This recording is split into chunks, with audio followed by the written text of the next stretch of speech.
I will talk about the potential of NGTs to overcome constraints in plant breeding and the regulatory implications.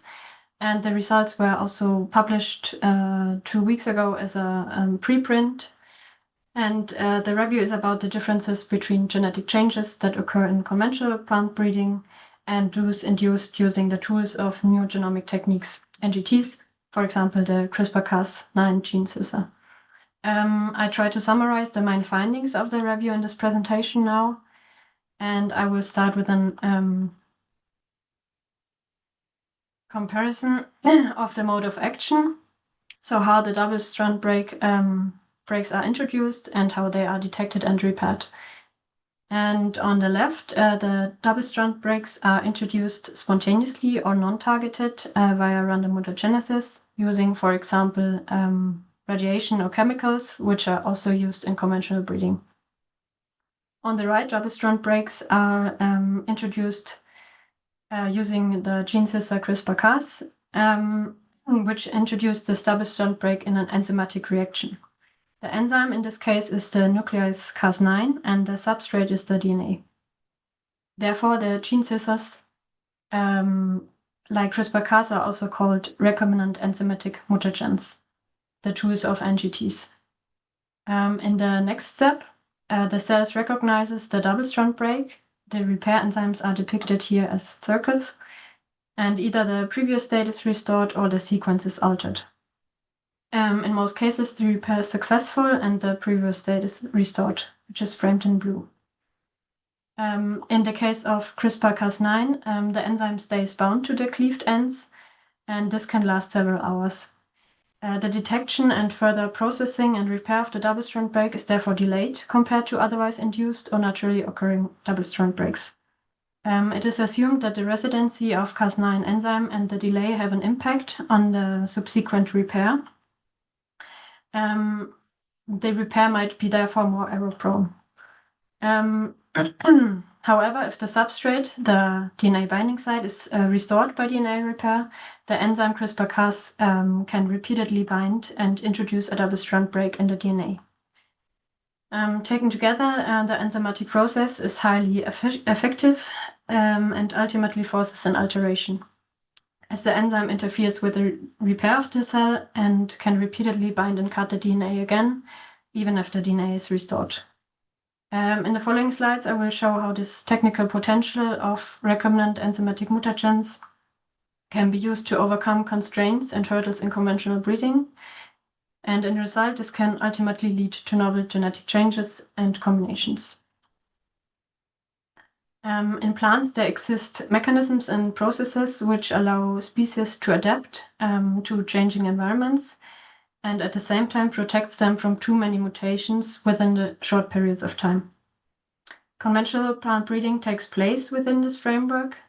These mechanisms and processes can therefore be described as constraints because they somehow limit and shape the outcome, even when, for example, random mutagenesis is applied. These constraints can be categorized into these groups: cytogenic features, factors influencing recombination, gene copies, and other factors. The editing efficiency and outcome of NGT applications also seem to be influenced by some of these mechanisms, but most of these constraints are just minor hurdles for NGTs. I will go now shortly through the individual categories and show the potential of NGTs to overcome these constraints. First of all, cytogenic features. These are mechanisms and structure that shape the occurrence of mutations. Studies in the past year could show that these cytogenic features are not equally distributed or active throughout the genome, which means that in some genomic regions, mutations occur less frequently than in others, and this is called a mutation bias. An example is given in this illustration. In a black circle, there's a gene which is, for example, highly expressed or essential, and these genes are enriched in specific histone variants. And when now DNA damage occurs, these histone variants can recruit repair mechanisms which efficiently repair the damage in these areas and restore the original gene function.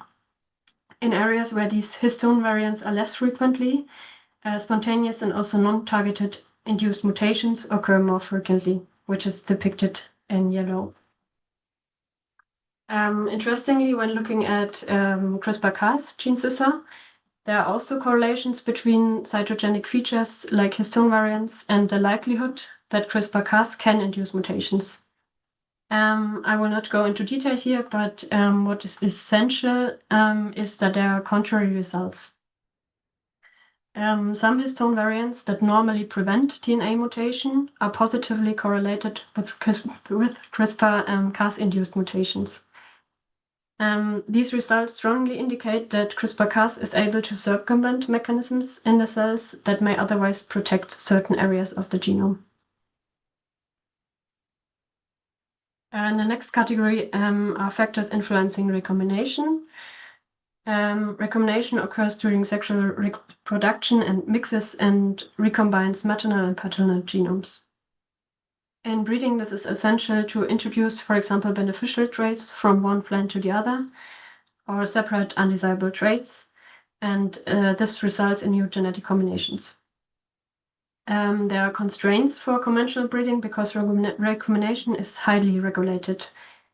Only a few recombination events occur per cell, and in addition, recombination occurs preferentially at hotspots. This results in groups of genes here on the left that tend to be inherited together, and this is called a genetic linkage, which is hardly accessible in conventional breeding.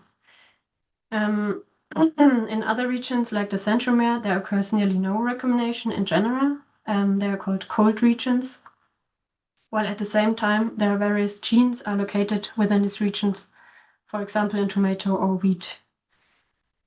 Recombinant enzymatic mutagens are able to modify these genes separately within the same cell. In addition, newer approaches try to induce recombination events using CRISPR-Cas in specific regions. And another newer approach are chromosomal rearrangements induced by CRISPR-Cas, where, for example, a DNA fragment is cut out and reinserted the other way around. This ultimately separates linked genes, and there's no more linkage risk. Further applications are discussed in research, like the use of mini cargo chromosomes, where beneficial traits can be stacked. These applications clearly demonstrate the technical potential of NGTs. And with these approaches, the limitation of recombination can be bypassed, and novel genetic combinations are achievable. It enables a completely new level of genome engineering and the guidance of inheritance. The next categories are gene copies. Plants have significantly more gene copies than other eukaryotes, and using conventional plant breeding, it is difficult, time-consuming, and in part impossible to modify or knock out all of these different copies of a gene. Further constraints exist if the gene copies lie close together and are genetically linked, as I showed in the slides before, as in gene clusters. Using NGTs, it is possible to target and alter all copies of a gene present in the genome. And when different genes and their copies are targeted, these approaches are called multiplexing.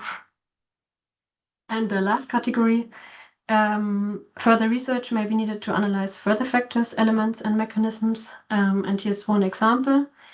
The microstructure of regulatory units, which are depicted in front of a protein coding sequence. These regulatory elements can regulate and impact the protein expression, and they are known to be hardly accessible in conventional plant breeding. And in addition, even approaches using CRISPR-Cas9 fail to achieve several specific changes that are needed for a specific effect. But newly developed recombinant enzymatic mutagens are successful, like CRISPR-Cas12a, base editors or prime editors, the latter in combination with specific templates. Thereby, the genome editing capabilities are further expanded and are going beyond simple knockouts. A predictable change of genetic information can be caused with these newer developed enzymes. So putting these findings together, NGT allow to introduce novel genetic changes at recombination that are unknown in the current breeding pool and that are also unlikely to occur from any previously used breeding method, including random mutagenesis. Therefore, the resulting genotypes maybe need to be considered as new to the environment.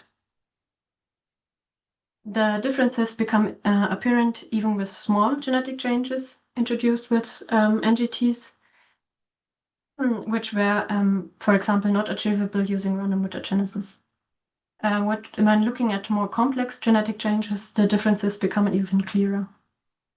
The specific mode of action of the used recombinant enzymes is one of the main causes, while random mutagens such as radiation or chemicals merely cause a break of the DNA. Recombinant enzymatic mutagens such as CRISPR-Cas additionally interfere with the cellular repair mechanisms. In addition, more recent developed enzymes even expand the capabilities of NGTs to introduce new genetic variation within the target sequence.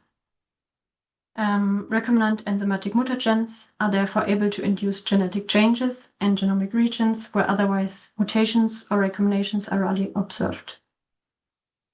However, some NGT plants may also show characteristics and genotypes that are similar or even equivalent to conventionally bred plants. In order to identify NGT plants that are or are not equivalent to naturally occurring conventionally bred plants, risk assessment should be case by case and start with a molecular characterization. Thank you for your attention. More information and also the references can be found in the preprint version of the review, and we also published a fact sheet on the website of the project.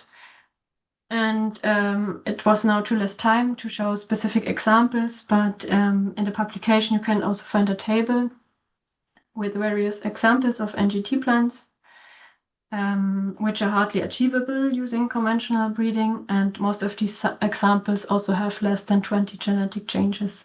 And in the table, you can find information about the number of genomic alteration and constraints for conventional breeding. Thank you.